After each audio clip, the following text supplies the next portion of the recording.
দেড় বছরে শেষ হওয়ার কথা থাকলেও দফায় দফায় মেয়াদ বাড়িয়ে প্রায় ৮ বছরও শেষ হয়নি সেতু নির্মাণের কাজ। সড়কপথে নড়াইল সদরের সঙ্গে কালিয়া উপজেলা সহ আশেপাশের অন্তত ৩টি জেলার সড়ক যোগাযোগ সহজীকরণে ২০১৮ সালে শুরু হয় নবগঙ্গা নদীর উপর কালিয়া বারুইপাড়া সেতু নির্মাণের কাজ। ৮ বছরে কয়েক দফা মেয়াদ বাড়ানো হলেও শেষ হয়নি নির্মাণ কাজ।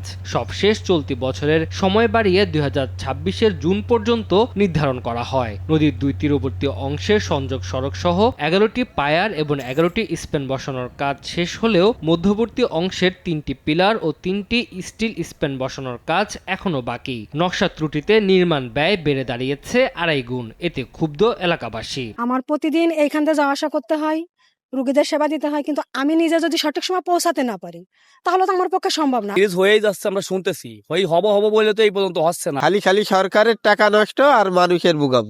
সেতু নির্মাণের ঠিকাদারি প্রতিষ্ঠান মেসার্স জামিল ইকবাল অ্যান্ড মাইনুদ্দিন বাসী কনস্ট্রাকশন কোম্পানি ৬৫ কোটি টাকায় চুক্তিবদ্ধ হন। বালখেটের ধাক্কায় ৯ নম্বর পিলারটি দুইবার নদীর গর্ভে হারিয়ে যাওয়ার পর মূল অংশের 4টি পায়ার ও 3টি স্প্যান বসানোর কাজ অসম্পূর্ণ রেখে ৬১ কোটি টাকায় প্রথম মেয়াদের চুক্তি শেষ করে ঠিকাদারি প্রতিষ্ঠানটি। দ্বিতীয় মেয়াদে concrete and steel technologies limited ঠিকাদারি প্রতিষ্ঠানের সঙ্গে বাকি অংশ নির্মাণে চুক্তিবদ্ধ হয় সড়ক বিভাগ। ঠিকাদারি প্রতিষ্ঠানের দাবি, বিদেশ থেকে আমদানিকৃত ৮৬.৭৩ মিটার স্টিল আর্চ স্প্যান সহ আরও 2টি স্প্যান বসানোর কাজ শুরু হয়েছে। আগামী 1 মাসের মধ্যে 2টি স্প্যানের কাজ সম্পন্ন হবে।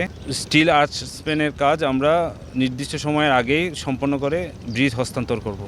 আগামী বছর জুনের মধ্যে কাজ শেষ করে সেতু ব্যবহারকারীদের জন্য উন্মুক্ত করার আশা সড়ক বিভাগের। বাকি যে 85 মিটার, এটারও প্রায় বিদেশ থেকে যে মালামালটা আনতে হবে অর্থাৎ হ্যাঙ্গার রড, সেটিও আগামী 1 মাসের ভিতরে আনা সম্ভব হবে এবং বাকিগুলো ফ্যাক্টরিতে নির্মাণাধীন প্রক্রিয়াধীন রয়েছে। সড়ক বিভাগের তথ্য মতে ৬৫১.৮৩ মিটার দীর্ঘ ও ১০.২৫ মিটার প্রস্থের পিসি গার্ডার সেতুটির নির্মাণে মোট ব্যয় ধরা হয়েছে ১৩৫,৯২,৩৫,০০০ টাকা। সময় সংবাদ, নড়াইল।